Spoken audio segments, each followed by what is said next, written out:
On the same day it unveiled a signature home construction promise, the Liberal Party finds itself hammered by questions on the conduct of one of its candidates. Leader Mark Carney says he's sticking with candidate Paul Chiang despite comments he made earlier this year. The candidate for a Southern Ontario riding suggested his political opponent be handed over to China. Karina Roman is on the story live from Ottawa. So Karina, these comments were made months ago, but they are making headlines now. Take us through the controversy and how Mark Carney is responding. Okay, so Paul Chiang is the Liberal candidate in Markham-Unionville. And in January, he told a Chinese language media news conference in January that people could cash in on a bounty payment if they turned Conservative candidate for Don Valley North, Joe Tay, into the Chinese consulate in Toronto, because Hong Kong had put a bounty on Joe Tay's head for pro-democracy comments he's made here in Canada. And there's actually an arrest warrant as well for him. This bounty is worth 1 million Hong Kong dollars. So I think that translates to about 180,000 Canadian dollars. And critics of this comment that he made, said that they couldn't believe that a former police officer would say this, especially on the heels of news that China had just executed some Canadians who they had detained and arrested in China. So Chiang has apologized, calling his own comments deplorable, that it was a complete lapse of judgment on the seriousness of the matter. He also tried to apologize to Tay directly, and I'll get to how that landed in a moment. But Mark Carney was asked multiple times at his news conference today how he can keep a candidate like this when such comments were made. Carney says they were deeply offensive. He says it did show a terrible lapse of judgment. He says he has spoken to Chiang, and then he went on to say this. Have a listen. This is a person of integrity who served this community, his community, as a senior police officer for, as I said, more than a quarter century. He's made a terrible lapse in judgment. He's made an apology for that. It's also an individual who has family in Hong Kong. He's under no illusions about the situation there, the situation in broader China. He's made those apologies. He's made them directly to the individual concerned. He's made them directly to me. He has my confidence. So he also went on to say that it's a teachable moment. I do want to note that at that news conference, Carney was surrounded by candidates from the Greater Toronto area, but not Chiang. And he was asked about that, and Carney said that Chiang was busy. Interesting. Okay. Carney says he's sticking with Chiang. What other reaction have you seen? So Joe Tay says no apology is sufficient. I believe we have a board of his response.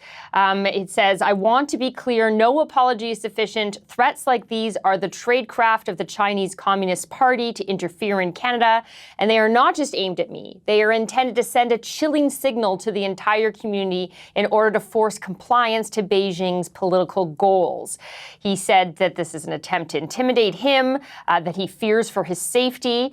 Pierre Poilievre also addressed this today and said, well, if it's a teachable moment, he sees it as a teachable moment that Carney is not going to stand up for Canada if he's going to keep Paul Chiang on as a candidate. Pierre Poilievre also says that he's spoken to Joe Tay, who is very rattled by this whole situation.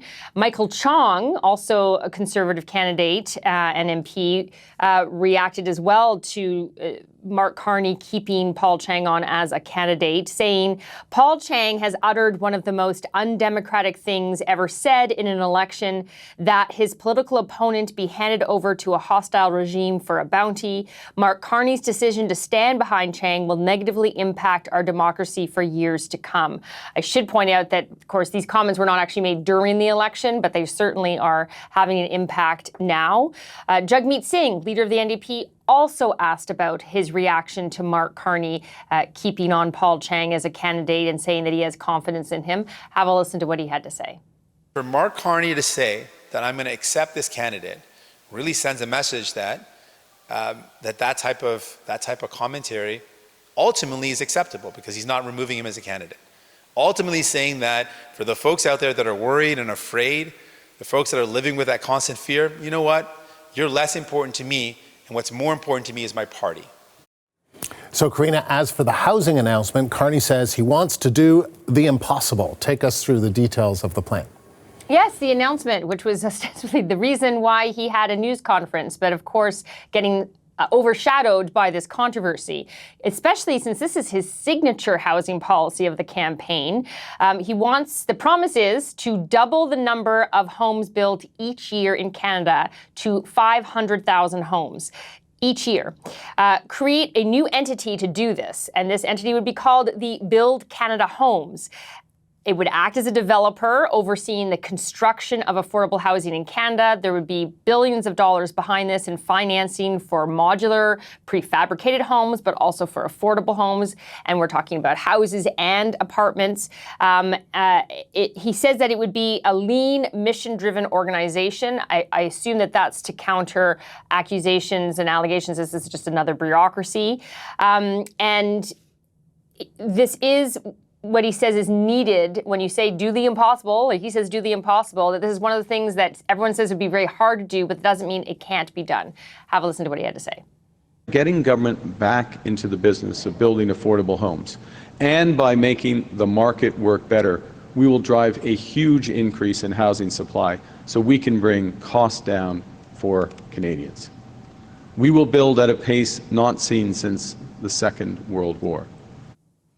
Now, housing, a very big issue in this election, has been a very big issue in politics for a number of years with the shortage and the affordability crisis, with other parties also talking about this during the election. Of course, the Conservative government promising to take the GST off of new homes under $1.3 million. The NDP promising yesterday to turn the Canada Mortgage and Housing Corporation into a mortgage lender in terms of low interest financing for first-time homebuyers.